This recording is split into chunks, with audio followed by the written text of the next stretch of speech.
इस खबर के प्रायोजक है बीएचडी इंटरनेशनल स्कूल रौना पार्क, नई बस्ती, आजमगढ़। नई दिल्ली से मान्यता प्राप्त बेहतर और अच्छी शिक्षा के लिए प्रवेश ले। अधिक जानकारी के लिए संपर्क करें 9956129166 पर। नमस्कार, मैं हूं जीवन कश्यप। इस समय हम लोग सगड़ी तहसील क्षेत्र के देवरांचल क्षेत्र में अभनपट्टी गांव में मौजूद हैं और हमारे साथ संस्कृति प्रकोष्ठ के प्रदेश सचिव जी हमारे बीच बैठे हुए हैं और हम इनसे चुनाव को लेकर के चर्चा करेंगे। आइए इनसे जानकारी लेंगे। क्या नाम पड़ेगा सर आपका? सर, हमारा नाम अशोक लाल यादव है जी। समाजवादी पार्टी के सांस्कृतिक प्रकोष्ठ। सर सामने चुनाव है, किस तरह से तैयारियां चल रही है? चुनाव सामने है और जान रहे हैं, समाजवादी पार्टी ने आजमगढ़ में इतना काम किया है कि विकास के नाम पे ही समाजवादी पार्टी को वोट पड़ेगा। सर कल धर्मेंद्र यादव जी जिले में आगमन है, तो क्या तैयारियां चल रही हैं उनको लेकर के? धर्मेंद्र यादव को भारतीय जनता पार्टी के षड्यंत्र द्वारा उपचुनाव में हराया गया और आने वाले समय में कल हमारे आदरणीय यहाँ के प्रत्याशी बनाए गए माननीय श्री धर्मेंद्र यादव जी, वो कल आएंगे 21 तारीख को और उनके स्वागत के लिए पूरा देवरांचल नहीं, पूरा जनपद टूट पड़ा है।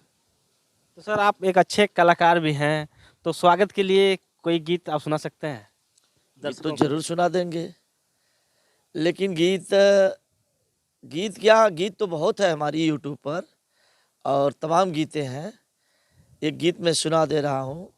पहले मैंने एक बार 19 में गाया था, जो हमारे निरहू जी को बड़ा बुरा लगा था, लेकिन बुरा नहीं लगना चाहिए। निरहू जी का क्षेत्र अलग है और धर्मेंद्र यादव ऐसे एक नेता हैं जो सदन में ललकार करके, दहाड़ करके गरीबों, मजदूरों, किसानों की आवाज़ को जो बुलंद करते हैं। तो ऐसे प्रत्याशी जो माननीय नेताजी के परिवार से हैं, नेताजी के घर से हैं, ये नहीं, ये समझ लीजिए समाजवादी पार्टी के बहुत ही जानदार प्रत्याशी हैं धर्मेंद्र यादव। इनके जैसा निरहू का क्षेत्र अलग है और धर्मेंद्र यादव जमीनी नेता है। तो इस पे मैंने एक गीत बनाया है। अरे लोहा से लोहा टकरावे वाला, आधी ना तूफान हुए। अरे बाजल आजमगढ़ में धर्मेंद्र का डंका, विरोधी परेशान हुए। और निरहू जी कहते हैं कि मैं विधि के लेख को मिटा दूंगा, ब्रह्मा के लेख को मिटा दूंगा, मुझे कोई हरा नहीं सकता। तो भारतीय जनता पार्टी के षड्यंत्र द्वारा धर्मेंद्र यादव को हराया गया, सब लोग जानते हैं। और अब गुड्डू जमाली भी हमारे साथ हैं, वो एमएलसी बना दिए गए समाजवादी पार्टी के। और ये मान के चलिए 1 से 1.5 लाख के वोट के फासले से जीतेंगे धर्मेंद्र यादव। बड़ी विकट है कि दो यादव यहाँ से चुनाव लड़ रहे हैं। यादव सस्पेंस में है कि किसके तरफ वोट किया जाए, बड़ा सवाल है सर। सवाल तो सही है, लेकिन निरहू जी का सवाल अलग है और धर्मेंद्र यादव का सवाल अलग है। धर्मेंद्र यादव, समाजवादी पार्टी ने इतना काम किया है आजमगढ़ में। बस मान लीजिए कि अगर विकास के नाम पर एक ईंट कोई आजमगढ़ में रखा है तो उसका नाम सिर्फ समाजवादी पार्टी, सिर्फ मुलायम सिंह यादव और अखिलेश यादव। क्या लगता है, आप समाजवादी की बात कर रहे हैं, कहीं लालच में बीजेपी आपको बड़ा लालच दे दे, बड़ी कुर्सी दे दे, तो क्या आप उस तरफ झुकाव आपका हो सकता है? बीजेपी लालच नहीं, बीजेपी मुझे बहुत बड़ा लालच दे दे तभी हम बीजेपी में इसलिए नहीं जाएंगे कि बीजेपी में जाने से अशोक लाल यादव का उद्धार हो सकता है, लेकिन समाज का उद्धार नहीं हो सकता है।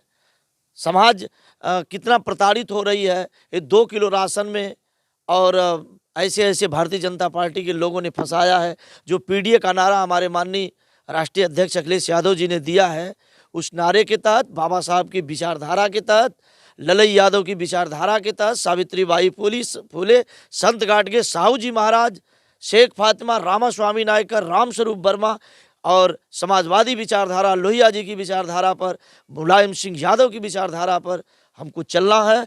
और जो पीडीए बना है, पिछड़ा, दलित, अल्पसंख्यक, इसकी भलाई भारतीय जनता पार्टी में नहीं है तो उसका बस एक, हमारा लोकतंत्र खतरे में है, हमारा संविधान खतरे में है, हमारा जवान खतरे में है, हमारा किसान खतरे में है, हमारी बेटी खतरे में है, हमारी खेती खतरे में है। प्रधान जी, बड़ा सवाल है कि आप पूर्व प्रधान भी रह चुके हैं और आपको जनता बड़ी मेहनत से चुनाव जिताई होगी। क्योंकि जनता कहीं न कहीं आपको लगा होगा कि आप विकास पुरुष हैं, इसलिए आपको जनता ने यहाँ से चुना था। तो क्या लगता है कि कभी समय आती है तो लोग दूसरे तरफ चले जाते हैं और उनकी भाषा बोलने लगते हैं लगातार जाकर के? देखिए, कुछ लोग बदल जाते हैं, जो बदल हुए हैं इधर से उधर आते जाते हैं और इससे प्रभाव नहीं पड़ता। जो ज़मीनी है वो सब समाजवादी पार्टी के साथ है। तो किस प्रकार से चुनाव यहाँ आप अब की बार लड़ेंगे धर्मेंद्र यादव जी? धर्मेंद्र यादव साफ सुथरी छवि के नेता है और धर्मेंद्र यादव एक नौजवानों दिलों की धड़कन है, गरीबों मजदूरों किसानों के नेता है और धर्मेंद्र यादव साफ सुथरी छवि से चुनाव लड़ेंगे और उनको जीतना है।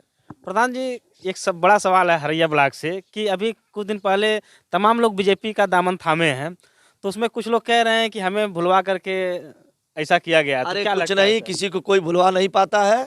ये सब अपने स्वार्थ में गए हैं और स्वार्थ हासिल नहीं होगा इनका। ये गए हैं जितने लोग ना भारतीय जनता पार्टी में, इनको आगे कुर्सी नहीं मिलनी है, इनको तो पीछे कुर्सी मिलेगी और कोई देख नहीं पाएगा कि ये लोग गए हैं तो भाजपा में है कि कहाँ है। भाजपा एक ऐसी झूठों की पार्टी है कि बरगला करके किसी को लेके जाएगी और वही भारतीय जनता पार्टी एक ऐसी पार्टी है भैया कि जो झूठ बोलने की एक बहुत बड़ी फैक्ट्री है और झूठ बोल करके उसमें ले जा करके इन सबों को वो डुबो देगी।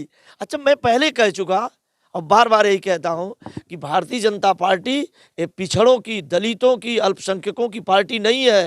ये पार्टी किसी और की है और इसमें पिछड़ों और गरीबों, मजदूरों, किसानों का भला होने वाला कभी नहीं है, ना इनका सुना जाएगा। प्रधान जी, बड़ा सवाल है कि सरकार राशन भी दे रही है, किसान सम्मान निधि भी दे रही है, तो जनता को क्या चाहिए? जनता को देखिए, हमको नौकरी चाहिए, रोजगार चाहिए, हमें शिक्षा चाहिए। अब शिक्षा की बात कहाँ करते हो? शिक्षा पे तो उन्होंने बैन लगा दिया है कि शिक्षित बनोगे तो उनसे सवाल करोगे और 2 किलो राशन में जनता को चूतिया बनाए हैं और 50 साढ़ खेत में घूम रहे हैं।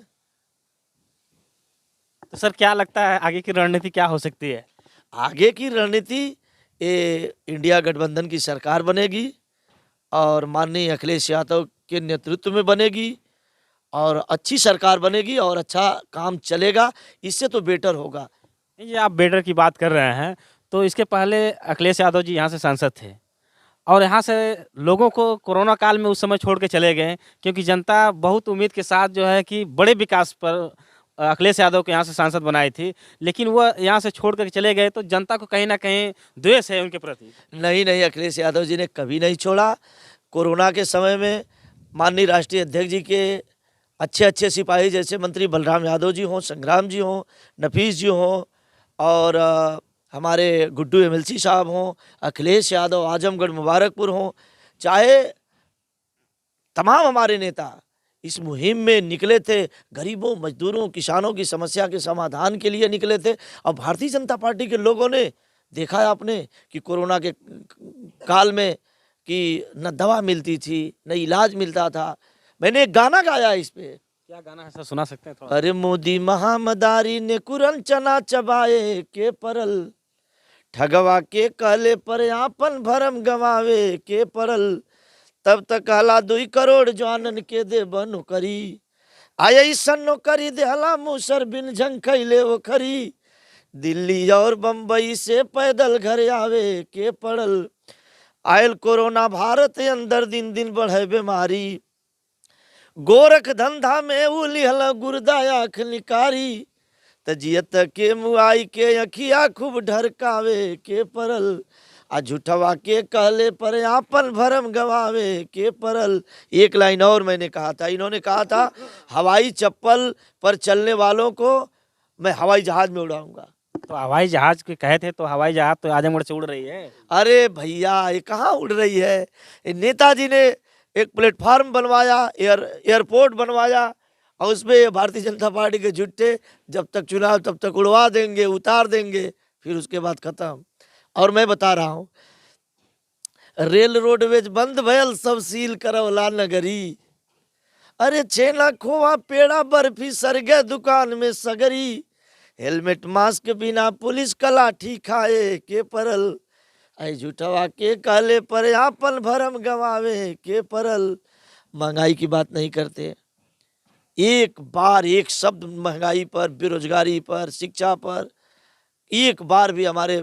और पहली बात तो आप लोगों को ये होना चाहिए, मैं आप लोगों को बहुत बहुत धन्यवाद देना चाहता हूँ, विजय भैया, विजय पत्रकार जी, आप जीवन कश्यप जी, कि ये आप लोग जो आज कर रहे हैं, अरे कभी मोदी जी, कभी जोगी जी का भी इंटरव्यू लीजिए।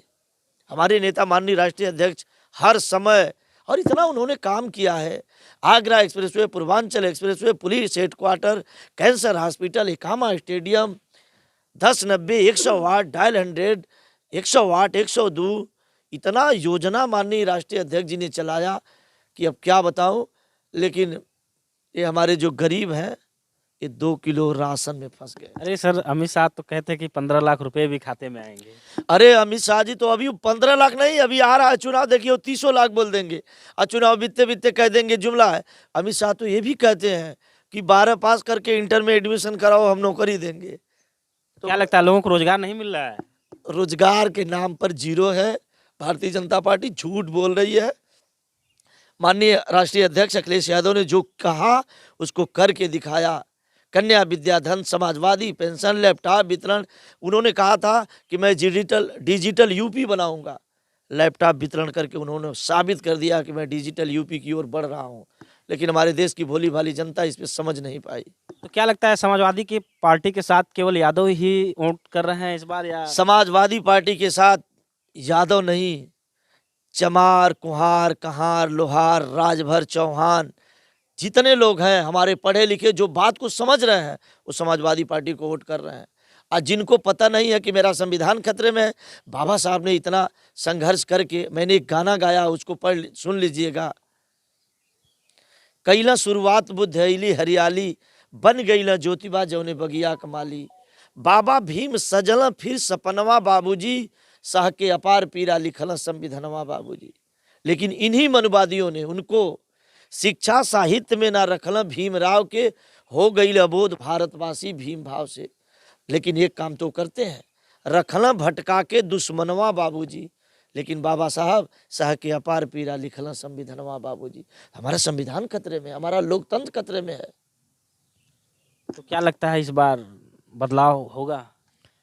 मैं तो कह रहा हूं, अरे बहे खून मेरा चमन के लिए, चमन के लिए, अरे मेरी जान जाए वतन के लिए।